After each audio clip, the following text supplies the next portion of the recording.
Jucak maşina can edeyin hani. Şu karakta da canlıya gari. Şu karakta. Alo. Selamun aleyküm. Kovmağım deylen. Havam.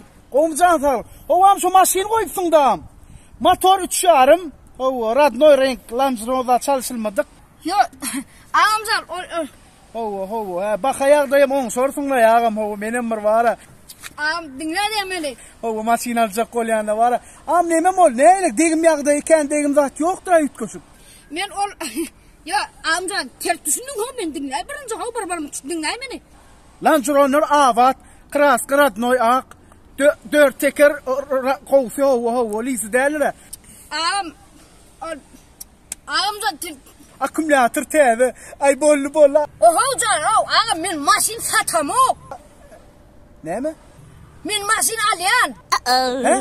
Men dinle kalyaska satyan. Gerek mi kalyaska? Paket kalyaskalanma. Ne men kalyaska so? Yok ayıpmadılar hadi yo. Dur vallahi. Canım da yanaydı. Men kalyaska satyan ya.